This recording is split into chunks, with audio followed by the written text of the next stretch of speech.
It was a cold Thursday night in late October 2021 when it first started. The kind of night where the air bites at your skin and the streetlights cast long, distorted shadows. I was 15, and my biggest problem was a looming algebra test. My family and I had just moved to a new house in a quiet suburban neighborhood, the kind with manicured lawns and identical mailboxes. We were still unpacking, and my room was a mess of half-empty boxes and misplaced clothes. I remember looking out my window, a habit I had developed to escape the chaos, and that's when I saw it. Parked directly across the street, a little too close to the curb, was a pristine white sedan. It wasn't anything fancy, maybe a Toyota Camry or a Honda Accord, but it stood out in our sea of minivans and SUVs. I figured it was just someone visiting a neighbor, but an odd feeling settled in my stomach. The car's headlights were off, but I could see the faint glow of a cigarette butt being lit inside. It wasn't the car itself that was unsettling. It was the fact that it was just sitting there, completely still for a solid 10 minutes. I tried to shake it off, telling myself it was nothing, and went back to studying. But every few minutes I'd glance out, and the car would still be there. Eventually the cigarette butt was flicked onto the street, and the car pulled away without a sound. A few weeks later, the white car was back. This time it was around noon on a Saturday. My parents were out running errands, and my older brother was at a friend's house. I was home alone, blasting music and trying to get through my chores. I happened to look out the kitchen window, and there it was again, the same white sedan, parked in the exact same spot. A shiver ran down my spine. This time, I could see a man sitting in the driver's seat. His face was turned away from me, but I could make out the shape of his head and shoulders. He wasn't on his phone. He wasn't eating. He was just there. I grabbed my phone, ready to call my parents, but I hesitated. Maybe I was being paranoid. Maybe he was just waiting for someone. I watched for another 5 minutes, and then, without any warning, the car's engine roared to life, and it peeled out of the neighborhood with a squeal of tires. The encounters became more frequent after that, always when I was alone. The car would appear out of nowhere, often late at night or when my parents were at work. I started keeping a mental log of its appearances. It was always the same white sedan, and always the same man inside.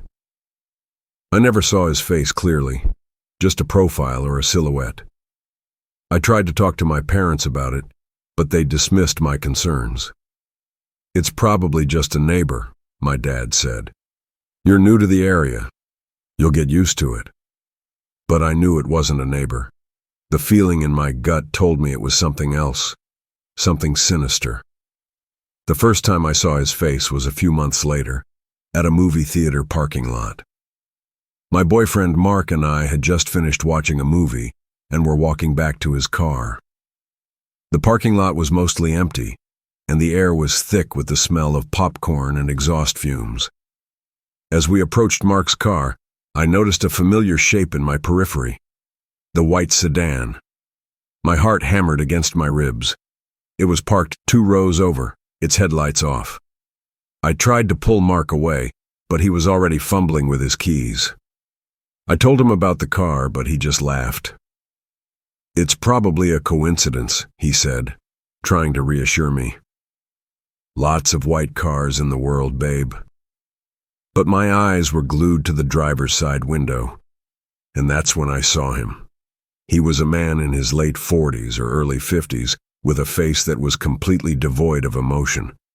But it was his eyes that sent a jolt of pure terror through me. They were a pale, dead gray, like polished stones. There was no life, no flicker of a soul in them. They weren't just staring at me, they were piercing through me, seeing something I couldn't comprehend. I felt a cold dread wash over me, a feeling of being completely exposed and vulnerable. I tugged on Mark's arm, my voice a panicked whisper. "We need to go now." He saw the look on my face, and his laughter died. As we got into his car, the white sedan's headlights flickered on, their brights blinding us. The man sat there, unmoving, his face illuminated by the harsh light. He just stared. I felt like a deer caught in a hunter's crosshairs. Mark backed out of the parking space and sped away, leaving the man and his eerie, silent stare behind. After that night, the stalking intensified. He didn't just appear at our house anymore. He'd show up at the local gas station when I was with my mom, his car pulling up to the pump directly across from ours. He'd appear on the highway, his car weaving in and out of traffic, keeping pace with us for miles. Once, when I was walking home from the bus stop alone, the white car pulled up alongside me. He didn't speak, just drove slowly, his dead eyes fixed on me. I started running, my lungs burning, but he just kept pace. I ducked into a friend's house, my heart pounding, and watched from the window as the white car drove slowly past, then circled the block a few times before disappearing. The scariest part wasn't the car, or even the man himself. It was the feeling that he was always one step ahead, that he knew where I would be, and when I would be there. He would never confront me directly, never say a word. He'd just watch, his presence a heavy, suffocating weight. He would leave small, creepy markers. A pack of cigarettes would be left on our front lawn. A single, half-smoked cigarette butt would be left on our porch steps, right outside my bedroom window. It was a message, a sign that he had been there, that he was always watching. I finally convinced my parents to call the police. The officer listened patiently, a sympathetic but skeptical look on his face. He said they'd patrol the area, but without any direct threats or physical evidence, their hands were tied. People are just weird sometimes, he said, trying to be helpful. Maybe it's a mistaken identity. But I knew it wasn't. The white car, the dead eyes, the pure evil I felt radiating from him. It was all too real. And, as always, the man and his car were gone before the police arrived. The last time I saw him was on a hot summer evening. I was sitting on my front porch with Mark, a rare moment of peace. The sun was setting, painting the sky in shades of orange and pink. I saw it out of the corner of my eye, the white car. It was parked a few houses down, partially obscured by a large oak tree. My body went rigid. "Mark," I whispered, "he's here." Mark turned and saw it too. He started to get up, ready to confront the man, but I grabbed his arm. "Don't," I said, my voice shaking. "Just don't." We watched in silence as the man got out of the car. He didn't look at us. He just walked to the mailbox of the house he was parked in front of, took out a letter, and walked back to his car. He never once looked our way. He got in the car, started the engine, and drove away.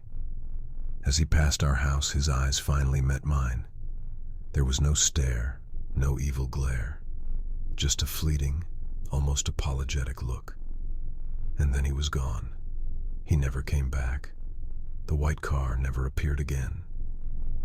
The silence that followed was even more unsettling than the stalking.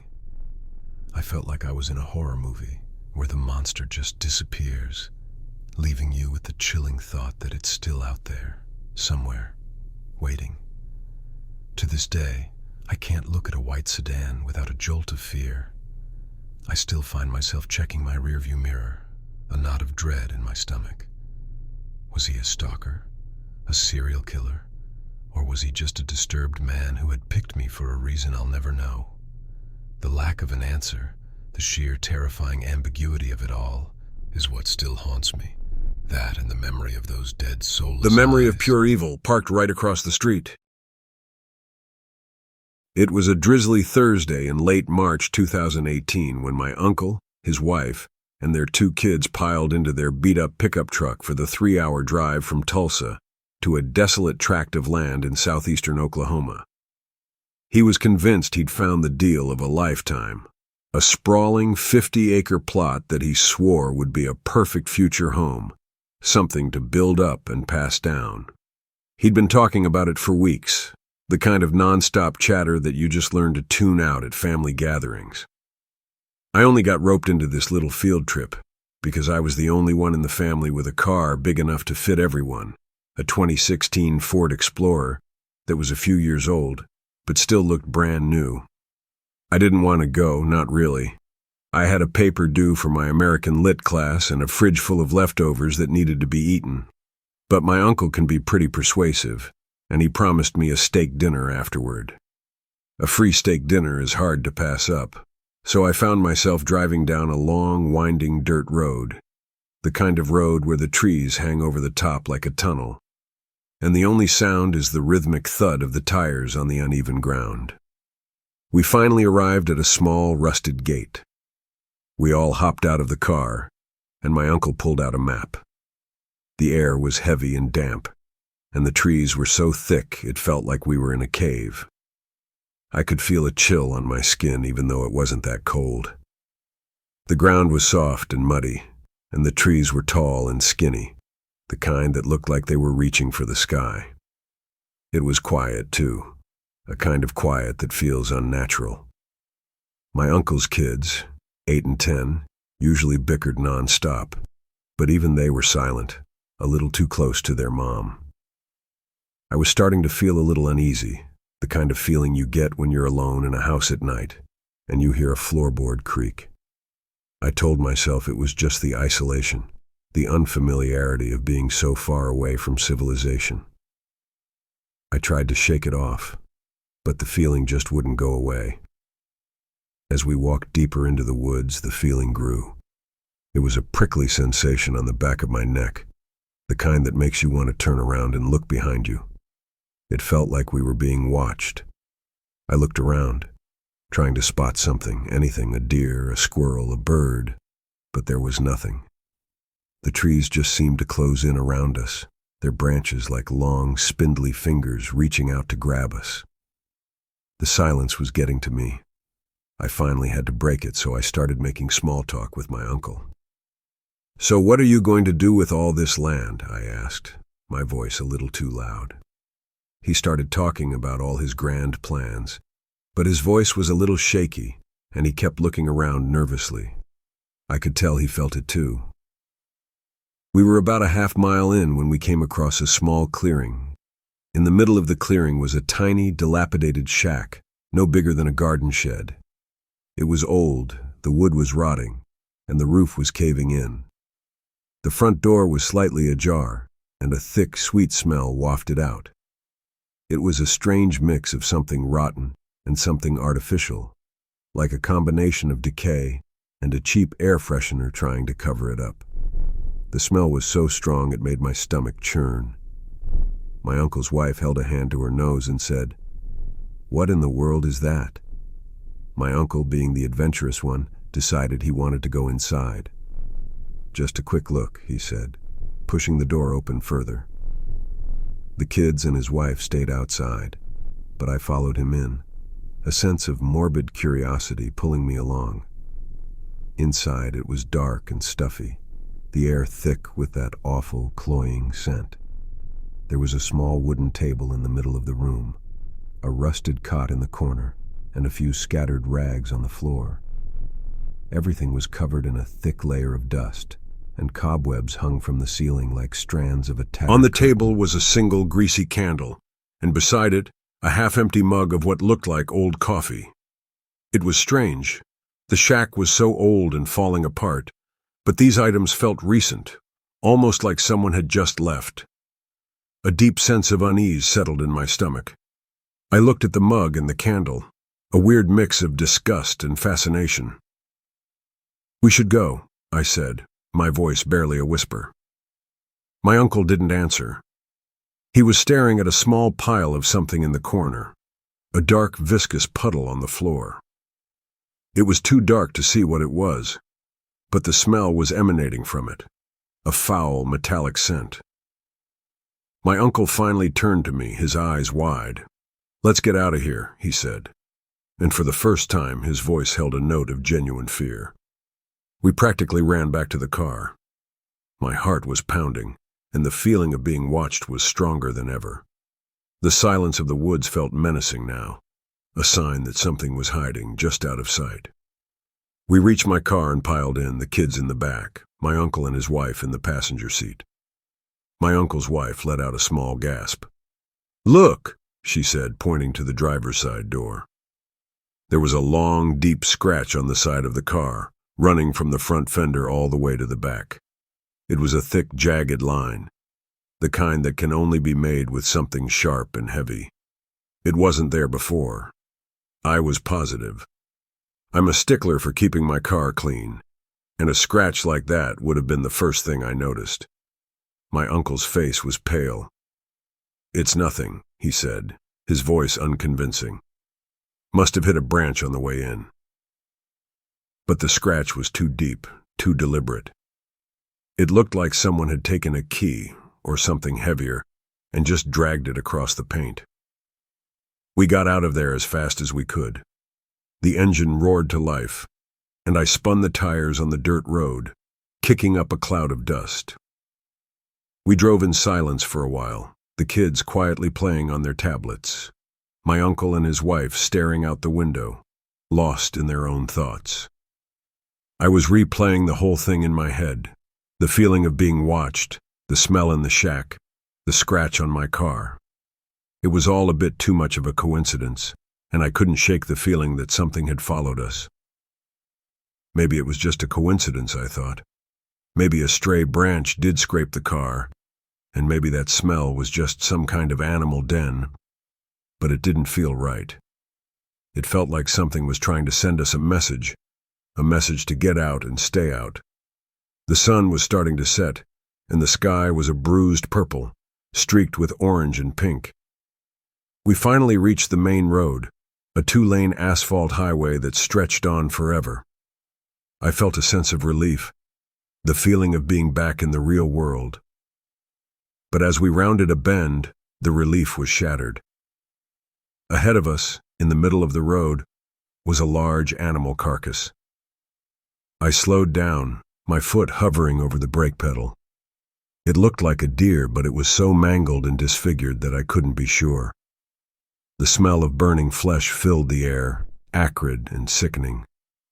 A small fire was still burning on the asphalt, right on top of the body. My uncle's wife let out a shriek. "What is that?" she said, her voice a mix of disgust and horror. I didn't answer. I just floored the gas, swerving around the grotesque sight. As we sped away, I looked in the rear-view mirror and saw the flames dancing on the asphalt, the dark, charred remains of the animal disappearing into the distance. My uncle was quiet for a long time.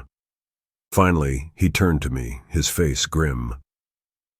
"I'm not buying the land," he said, his voice flat. I just nodded. We drove the rest of the way in silence, the memory of the fire, the woods, and the deep, angry scratch on my car playing over and over. To this day, I can't shake the feeling that something was out there in those woods, something that didn't want us there. And I still get a little jumpy when I see a long, winding dirt road, or when the air gets too still and quiet. I still drive that same Ford Explorer, and the scratch is still there. It's too deep to buff out, and I've never had the heart to get it repainted. It's a permanent reminder of that Thursday in March 2018, a scratch that goes much deeper than the car's paint. It was a Saturday morning in late May, a little after 8 a.m., when my old Jeep and I went out searching for yard sales. My usual route was the suburban sprawl just outside of town, but that day I was feeling adventurous. I'd seen a handmade sign stapled to a telephone pole on the 2-lane highway leading out of the county. It was scrawled with a thick black marker, "Yard sale, 1 mile." An arrow pointed down a long dirt road I'd never noticed before. The thought of finding some unique hidden treasures pulled me in. I'd been looking for a mid-century modern coffee table for my apartment, and figured this might be my lucky break. The road was long and winding, more of a glorified trail, really. It cut through a dense forest of pines and oaks, the trees so thick they blocked out most of the morning sun. The air was cool and smelled of damp earth and pine needles. After about 10 minutes, the trees broke open, revealing a large open field with a dilapidated old barn and a 2-story farmhouse that looked like it hadn't seen a fresh coat of paint in 50 years. There were no other cars in sight, just my dusty Jeep. The silence was unnerving. I parked and stepped out. The first thing I noticed was the absolute quiet. No birds chirping, no wind rustling the leaves, just a profound, heavy silence. The second thing was the people. There were about 10 or 15 of them, scattered around the yard. They all wore identical light gray jumpsuits, the kind you'd see at a car wash or an old factory. They were standing still, not talking, not even looking at the tables set up with old furniture and rusted tools. They were just standing. Their eyes seemed to follow me as I walked toward the nearest table, a weird, unsettling feeling washing over me. Maybe it was just a strange uniform, I told myself, a quirk of this group. But it didn't feel right. A woman in one of the jumpsuits stepped out from the shadows of the barn. She was older, with a kind face that didn't quite match the unsettling flicker in her eyes. It was a crazy, almost manic gleam. A smile stretched across her face, but it didn't reach her eyes. "Hello there," she said, her voice soft but strangely penetrating. "Welcome. We don't get many visitors out this way. Thank you for making the journey." I gave a weak smile. "Just looking for some furniture," I said, my voice a little too loud in the stillness. I scanned the tables. There wasn't a coffee table in sight, just a lot of junk. Broken lawnmowers, chipped porcelain dolls, and some old dusty books. "Don't see anything like that, though," I added, gesturing vaguely. She moved closer, her smile unwavering. "We don't have much of that here," she said. "We've shed most of our material possessions. But we have something far more valuable to offer. A new way of life. A purpose." My gut instinct, a cold, sharp feeling, screamed at me to get back in my Jeep and drive away. This wasn't a yard sale. It was something else entirely. "Oh, no thanks," I said, trying to sound casual, already turning to leave. "I think I should get going. I have some stuff to do." As I turned, 3 men, also in the gray jumpsuits, appeared seemingly out of nowhere, blocking my path back to the road. Their faces were expressionless. They weren't aggressive, but their presence was a silent, unnerving wall. I felt a knot form in my stomach. The silence returned, thicker and more oppressive than before. "Don't be so quick to leave," the woman said, her voice now a little colder. "We have so much we can share with you. Come inside. Let's talk more." She pointed toward the farmhouse, the one with the dark, empty windows. The crazy flicker in her eyes had grown into a full-blown inferno. My heart was pounding in my chest, a frantic drum against my ribs. I was trapped. I looked at the 3 men, their impassive faces giving nothing away. I looked at the woman, her smile now a grotesque rictus. This was it. This was I was how going it to be happened. another missing person story. I thought about my parents, my friends, my cat waiting for me at home. I felt a surge of adrenaline, a desperate need to get out. "No, I really have to go," I said, my voice trembling. I took a step sideways, trying to get around the men, but they moved in unison, a synchronized, terrifying dance. Just then, an old man in a threadbare flannel shirt and faded jeans emerged from the barn. He wasn't wearing a jumpsuit. He held a rusty wrench in one hand, wiping grease from his hands with a dirty rag. He looked tired, his face a road map of wrinkles, but his eyes were clear and alert. He met my terrified gaze, then shifted his attention to the woman and the 3 men. "Martha, leave the boy alone," he said, his voice a low, gravelly rumble. "He's not interested. He's just looking for a coffee table." The woman's smile vanished. "He's lost, Father. He needs our guidance." "He's lost his way to the main road, that's all," the old man retorted. He looked at me again, and his eyes gave a quick, almost imperceptible nod towards my Jeep. It was an unspoken command. I took a hesitant step back. The three men didn't move. The old man sighed, a deep, weary sound. "Martha, you know the rule. Free will. Don't push him." He turned his back on them and walked toward me. The men finally, slowly, parted, creating a narrow path. I didn't hesitate. I sprinted back to my Jeep, fumbling with my keys. My hands were shaking so badly I could barely get the key in the ignition. I heard the woman's voice behind me, a venomous whisper. "You'll be back. You will." I jumped in, started the engine, and threw it into reverse. The tires spun on the gravel, digging in. My heart dropped. I was stuck. The grinding of the tires against the loose stones was the loudest sound I had ever heard. I saw the three men start to move toward me. The old man, who had been watching from the front of the barn, shouted, "Gun it! Turn the wheel!" I did as he said, flooring the gas pedal and cranking the steering wheel. The Jeep lurched forward, then slid sideways, and finally caught a patch of solid dirt. The tires found traction, and I peeled out of there, leaving a cloud of dust and gravel in my wake. I didn't look in my rearview mirror. I just drove. I kept driving until I hit the main highway, my hands still gripping the steering wheel so tight my knuckles were white. I drove for another 30 minutes, not stopping until I pulled into a gas station with bright lights and a convenience store full of people. I bought a sugary soda and sat in my Jeep in the parking lot, my heart slowly returning to a normal rhythm. I took a deep breath, and another, and another. My mind was racing, trying to make sense of what had just happened. A yard sale? It was a front, a way to lure people in. That woman, the men in the jumpsuits, the profound silence, the feeling of dread, it all added up to one terrifying conclusion. I had stumbled upon a cult, and I had been just moments away from becoming a part of it.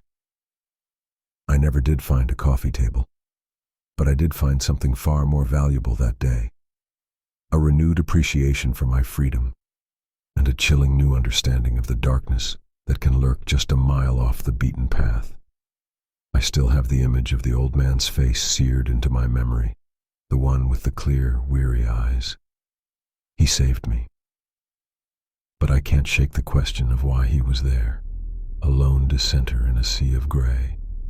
Was he a prisoner, or just an old man who had seen too much and was tired of watching it happen? The thought is unsettling, and it follows me to this day, a quiet shadow in the back of my mind every time I see a handmade sign on the side of a country road. It was the summer of 1980, a Thursday night in late July, and I was counting the minutes until I could finally lock up. The air was thick and humid, a wet blanket that had settled over the city all week. Even with the ancient rattling fan in the corner, a sheen of sweat coated the back of my neck, and the white paper bags felt sticky in my hands. I was a few months into my new life in New York, a city that was supposed to be the land of opportunity, but all I'd seen so far were endless rows of candy jars and the same few faces coming in for their evening fix. My family was still back in Bangladesh, and I was sending every dollar I could spare back home. The thought of them kept me going, pushing through the long hours and the quiet loneliness. The bell above the door jingled, and my heart gave a little jump. It was late, past 9 p.m., and business had been slow. I'd been rearranging the peppermint sticks, trying to make the time go faster. I looked up and saw a figure standing in the doorway, a silhouette against the harsh fluorescent lights of the street. It was a man, tall and broad-shouldered, dressed in all black, and he was wearing one of those ski masks that were popular then. My first thought was that he was just a little cold, a little odd maybe, but nothing to worry about. He walked past the rows of candy, the colorful jars of gumdrops and lollipops, and stopped in front of the counter. The air around him felt different, heavier, colder. The humming of the refrigerator and the gentle whir of the fan seemed to die down, leaving a silence that pressed in on my ears. I just stood there, my hand still resting on a jar of Jawbreakers, a silly frozen statue. He didn't say a word at first. He just stared at me, his eyes dark and empty through the holes in the mask. I tried to swallow, but my throat felt like sandpaper. It was a strange, disorienting moment where my brain tried to make sense of what was happening. Maybe it was a prank. Maybe he was just a customer with a strange sense of style. But then, in the silence, he reached into the pocket of his jacket and pulled out a gun. It was a dark, heavy thing that glinted under the harsh light of the store. It didn't look like a toy. It looked real, solid, and menacing. "Empty the register," he said, his voice muffled by the mask, a low, guttural sound that seemed to come from deep within his chest. It was a voice that didn't belong to a person, but to a monster, something without a name or a face. My hands, which had been so useless a moment ago, now moved on their own, a sudden, panicked frenzy. I fumbled with the key, my fingers trembling, but the old machine was stubborn. It had been acting up all day, and in my panic, I couldn't get it to open. The metal drawer stayed shut, mocking me with its resistance. The man's body language shifted. He had been a statue a moment ago, but now his shoulders tensed, and he took a step closer, the gun still pointed at my chest. "Hurry up," he growled, and the sound was so full of impatience and rage that I felt a shiver run down my spine. The cold that had been in the air seemed to have solidified, to have found a home in my bones. I tried again, my hands shaking so badly that the key clattered against the metal. It wouldn't turn. It just wouldn't. The machine seemed to be actively working against me, a cruel joke in the face of what was about to happen. The man's patience snapped. He cursed under his breath, a sharp, violent sound that made me flinch. He took another step closer, his shadow falling over me. I could see the subtle glint of his eyes through the mask, 2 points of light in a sea of blackness, and a chill that had nothing to do with the humidity outside gripped me. His hand, which had been steady a moment ago, now trembled slightly. Not with fear, but with a barely contained fury. He raised the gun, and for a fleeting second, I thought he was going to hit the machine with it, to force the drawer open. I even thought, irrationally, that it was a good idea, a way to make this nightmare end. But the gun didn't move toward the register. It moved toward me. The sound of the shot was deafening, a sharp crack that shattered the silence and echoed in my ears long after it was gone. The force of it knocked me back against the candy jars, and I felt a searing, unbelievable pain in my cheek. It felt like being hit by a white-hot hammer, a jolt of pure agony that took my breath away. My body crumpled to the floor, and I felt a warm, sticky liquid begin to flow down my neck. I raised a hand to my face, and when I looked at my fingers, they were covered in blood. My blood. The man didn't seem to care that he had just shot me. He simply leaned over the counter, the gun still in his hand, and with a swift, violent motion, he pried the register drawer open. The old machine groaned in protest, its metal frame bending under the force, and the drawer popped open with a sudden clatter. He reached in, his hands a blur of motion, and scooped out the crumpled bills and change. I just lay there on the floor, the smell of gunpowder mixing with the sweet scent of sugar and chocolate, my mind struggling to comprehend what had just happened. The man didn't even look at me. He just took the money, turned, and walked out the door, the bell jingling a final, mocking goodbye. The silence that followed was even worse than the gunshot. It was a heavy, suffocating silence, filled only with the sound of my own ragged breathing and the slow drip of blood onto the tiled floor. I was alive, but the world had been split in two. There was the world before the gunshot and the world after. The world before was a place of innocence, a place where a candy store was just a candy store. The world after was a place of fear, A place where a man in a black mask could steal not just money, but a part of your soul, leaving you on the floor with a gaping wound and a lingering unanswered question. Who was he? Why me? And would I ever feel safe again? I don't know how long I lay there. It felt like an eternity, a slow-motion nightmare. Eventually, the pain became a pulsing throb, and the shock began to wear off, replaced by a cold, numbing fear. I managed to sit up, my head spinning, and the first thing I saw was my reflection in the glass of the candy jars. My face, my cheek, was a bloody mess, a dark, gaping wound where a part of me used to be. The man had taken the money, but he had left a permanent mark, a constant physical reminder of that night. I survived, yes, but a part of me died on the cold, tiled floor of that candy store. The man was never caught.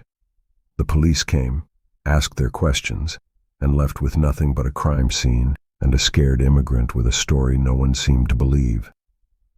I still have the scar on my face, a small, puckered reminder of that night. Every time I look in the mirror, I'm not just seeing my own reflection. I'm seeing the face of a man who survived a robbery, but was left with a lingering feeling that the world, even in the middle of a brightly lit candy store, could turn on you in a split second, leaving you bleeding on the floor with no one to help you. And that, more than anything, is the real horror.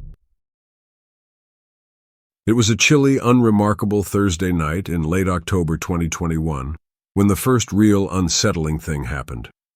The kind of cold that bites at your ears and makes you pull your hoodie tight around your face, a warning that winter was on its way. I was a sophomore at a state university in upstate New York, just trying to get through my prerequisites before I could declare my major. That night I was holed up in the common room on the second floor of my dorm, trying to cram for an intro to philosophy midterm.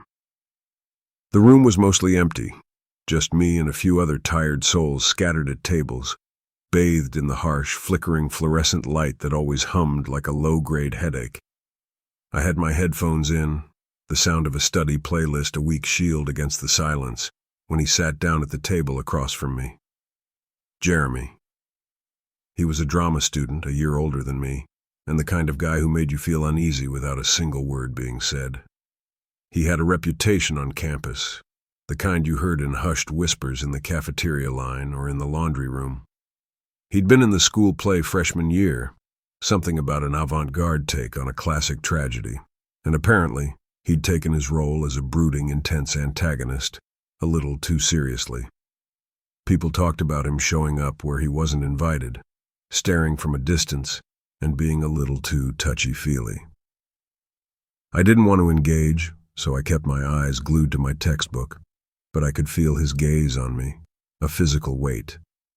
He coughed once, then again, a pathetic, theatrical sound. I finally pulled my headphones off one ear. "Hey," he said, leaning forward. His voice was too soft for his frame, which was wiry and tall, with a mop of dark, greasy hair that fell over his eyes. It was the kind of look that said he put a lot of thought into appearing like he hadn't put any thought into his appearance at all. "You're in my introduction to film class, right?" "Yeah," I replied, my voice a little too clipped. I wanted to put my headphones back on, to disappear into my own world. But I knew that would only make him more persistent. "I've seen you around," he continued, and the way he said it, it wasn't a friendly observation, but a statement of fact, as if he'd been cataloging my movements. "You always sit in the same spot, third row from the back, near the window." My stomach tightened. I hadn't realized he'd paid that much attention. I forced a small, uncomfortable smile. "Yeah, I guess so." "You seem like a person who really thinks about things," he said, and I felt a shiver of pure unease. It was the kind of generic compliment that felt deeply personal and completely invasive. "What are you studying? What are your dreams?" The questions were too big, too intimate, and his eyes, dark and heavy, were fixed on mine. I felt a pang of regret for not just getting up and leaving. "Just trying to get through this philosophy midterm," I said, trying to steer the conversation back to the mundane. I gave him a non-answer about my dreams and tried to turn back to my book, but he just kept talking, a low, constant murmur of his own thoughts and opinions. He asked about my family, my hometown, even my favorite color. He had a way of asking personal questions that felt like he was testing my boundaries, and every time I gave him a polite, vague answer, he would just rephrase the question and try again. The whole encounter felt wrong. It was a subtle, creeping wrongness, like the moment you realize the shadow in the corner of your eye isn't a coat on a chair, but something else entirely. I tried to convince myself that he was just socially awkward, maybe a little lonely, but a knot of dread was forming in my gut. After about 15 minutes that felt like an hour, I finally just stood up, gathered my books, and mumbled something about needing to get back to my room. "Wait," he said, and he stood up too, a little too quickly. "Can I walk you back? It's dark." I shook my head immediately, my heart pounding. "No thanks, I'm good. My room is just right down the hall." It was a lie, but I didn't care. I needed to get away from him. I practically power walked out of the common room, not daring to look back, and ducked into the stairwell, my breath coming in short, panicked gasps. For the next few weeks, I saw him everywhere. It wasn't a coincidence anymore. He was outside the lecture hall when my class let out, a casual lean against the wall with his hands in his pockets. He was in the cafeteria line behind me, even though he lived in a different dorm. I'd spot him across the quad, his eyes on me as I walked to the library. He never approached me again in the same way, but the constant lingering presence was worse. It was a slow drip of psychological torture, eroding my sense of safety. I started taking different routes to class, leaving my dorm at odd hours, and avoiding common areas. I felt like I was living my life as a series of evasions. One evening I was walking back from the library a little later than usual, around 11:30 p.m. It was a cold night, the kind where your breath plumes in front of you. The campus was quiet, the usual hum of late-night student life replaced by a cold, unsettling stillness. As I neared my dorm, I saw him. Jeremy. He was standing on the sidewalk across the street, just standing there, facing my building. He didn't wave, didn't call out. He just watched me. I kept my head down, my pace quickening, fumbling for my keycard as I approached the entrance. I could feel his eyes on me, boring into my back, and the hairs on the back of my neck stood up. I swiped my card, the green light flashing, and the heavy metal door clicked open. I practically dove inside, the cold air and the heavy scent of old carpet and pizza grease, a sudden overwhelming comfort. I didn't breathe until I was safely in the elevator, the doors closing with a quiet click. Maybe I was overthinking it. Maybe it was just a coincidence. But it didn't feel right. It felt like I was a deer in the woods, and he was a predator just out of sight, always there, always watching. The situation escalated a few days later. I was in the campus coffee shop, huddled in a corner booth, trying to work on a paper. I had my headphones in again, a subconscious defense mechanism.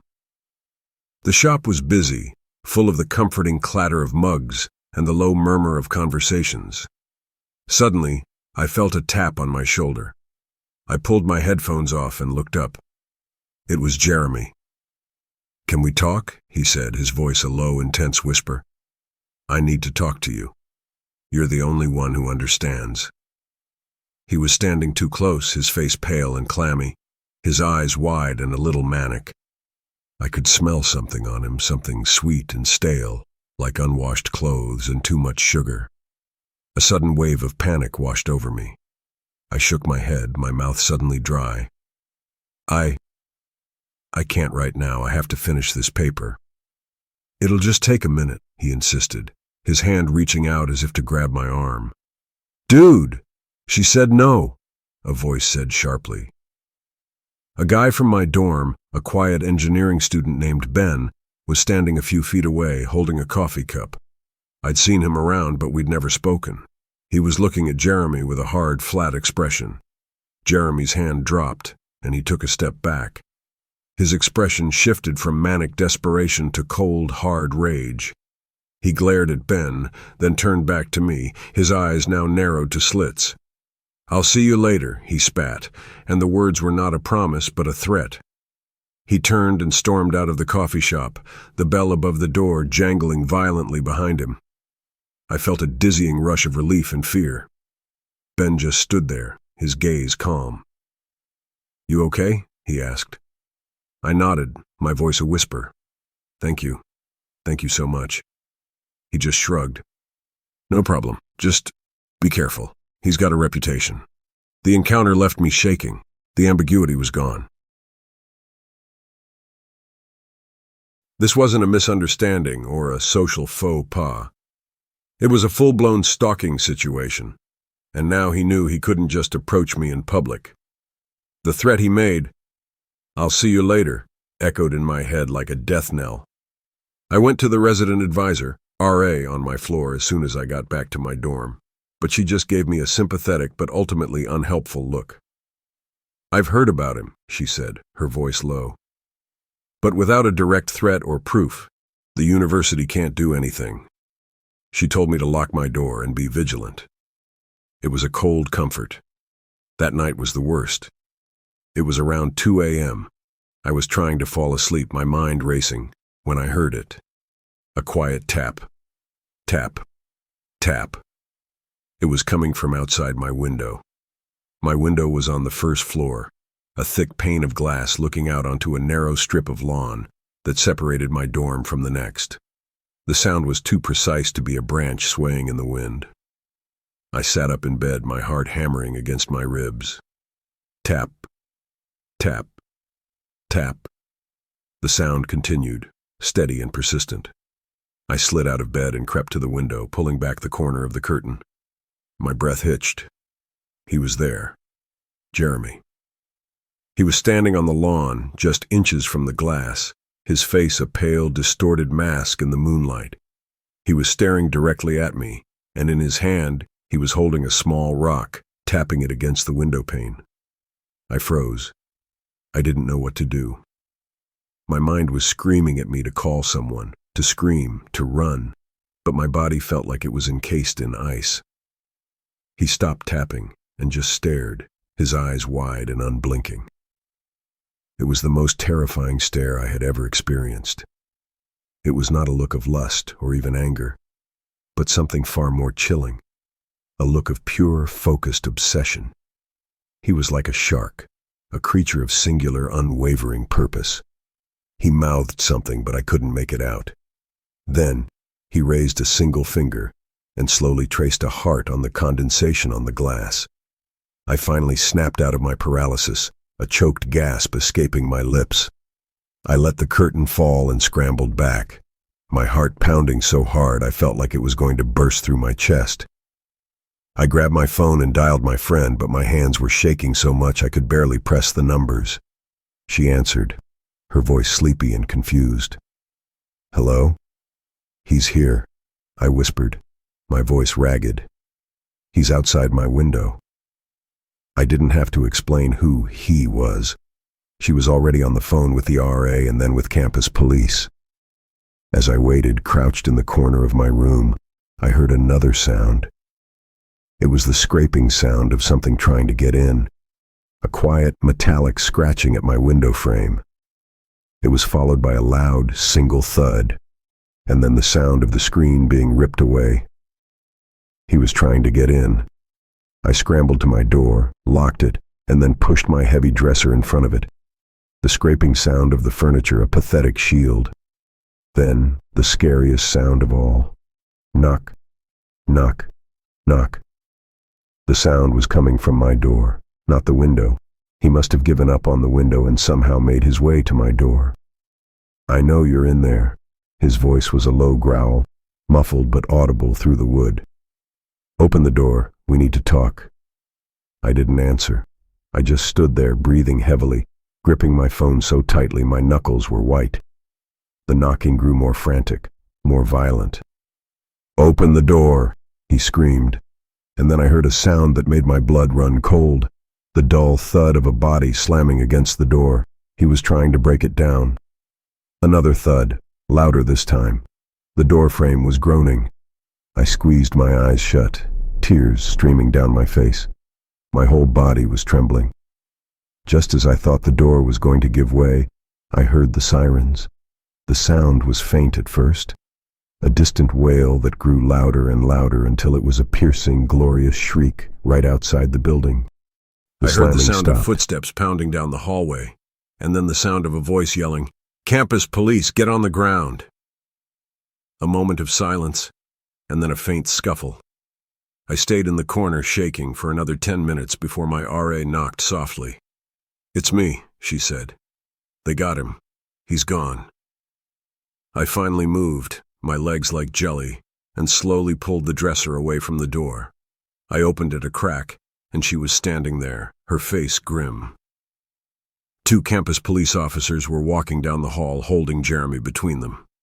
His head was down, but I could still see his eyes. They were fixed on me, and in them there was not a trace of defeat, but something far more chilling. A promise. He was expelled, and I never saw him again. But for a long time, the feeling never left me. The campus, which had once felt like a second home, became a maze of potential hiding spots. Every time I heard a faint tap, tap, tap against a window or saw a shadow move too quickly in my peripheral vision, I felt my heart skip a beat. It was a Thursday night in late October when it started. A mundane night turned to dread, and it was that same late October chill that would always make me feel like someone was watching from a distance, just waiting. It was a Tuesday afternoon in early May, a couple of weeks before the school year ended, and the air was thick and humid, smelling of fresh-cut grass and impending rain. My mom had just gotten home from work, and she was in a huff, rummaging through the kitchen cabinets. "I swear, we're out of everything," she muttered, finally pulling her head out with a sigh. She looked at me, then at my friend Sarah, who was sitting on the floor in the living room, sketching in her notebook. "You two want to go on a mission for me?" she asked with a smile. My 12-year-old self felt a surge of importance. A mission. She handed me a crumpled $5 bill and a short list, a loaf of Wonder Bread and a half-gallon of milk. The convenience store, a small brightly lit beacon called the Corner Mart, was only about a 10-minute walk from my house. It was a route I knew by heart. Down my street, a quick left onto a slightly busier road, and then another left at the stop sign. It was a regular trip, one I had made countless times, but this time it felt different, like a rite of passage. Sarah and I were being trusted. We were big kids now. The walk there was uneventful, filled with the usual gossip and shared laughter. We talked about boys in our class, summer plans, and how much we hated math. The world felt so simple and safe. We bought the milk and bread, feeling the satisfying heft of the plastic bag in our hands, and then we stopped at the slushie machine. My mom's $5 bill had a little change left over, and we spent a good 5 minutes debating the merits of blue raspberry versus cherry. We settled on one of each and left the store, our tongues already stained a vibrant, unnatural red and blue. The walk back was when the feeling of safety started to dissolve. The sun was getting low, casting long shadows that made familiar mailboxes and fences look distorted and strange. A car, a beat-up dark blue sedan, pulled slowly alongside us. It was so close I could almost touch it. I remember the smell of its exhaust, a bitter metallic stench that clung to the humid air. The windows were tinted, but I could just make out 2 figures inside. My stomach tightened. "Hey there!" a man's voice called out from the passenger window. It was a low, raspy voice, and it sent a chill down my spine. "We need your help." I ignored him. gripping the plastic bag tighter, and nudged Sarah with my elbow. We picked up our pace. The car matched us, still crawling at a snail's pace, the sound of its engine a low, menacing growl. "Hey, don't be shy," the man insisted, his voice a little more urgent now. "We've lost our puppy." My heart pounded against my ribs.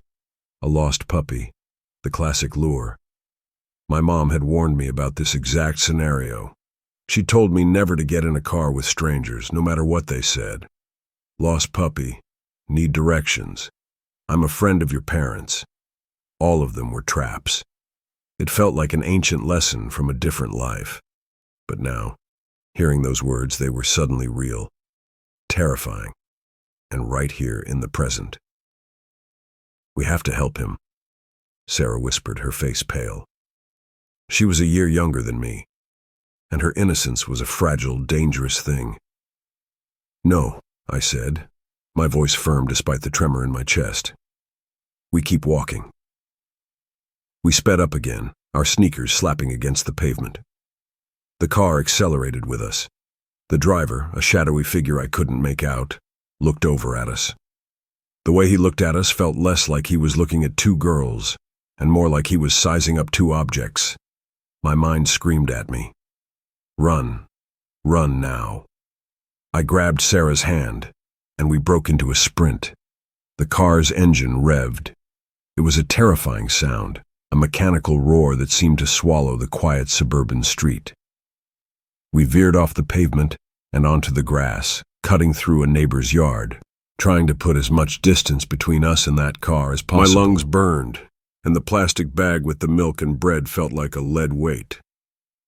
I could hear Sarah panting beside me, her breath coming in ragged, terrified gasps. We were almost to the end of the block, nearing Sarah's house, when I heard the car door open. A split second later, I felt a hand, a large, rough hand, grab the back of my shirt. It was a strong, unyielding grip, and it pulled me backward, away from Sarah, away from the safety of the houses. My feet scrambled for purchase on the wet grass. The milk and bread flew from my hand, the bag ripping open as it hit the ground. The world spun. The taste of my blue raspberry slushie turned to ash in my mouth. "Let go of me!"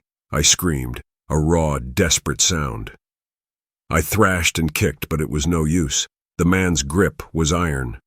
Sarah screamed too, a high-pitched shriek that echoed in the twilight. Just then, the front door of Sarah's house burst open. Her dad, a big, kind man named Mr. Thompson, stood on the porch, his face a mask of concern. He had probably heard Sarah's scream and was coming to see what was wrong.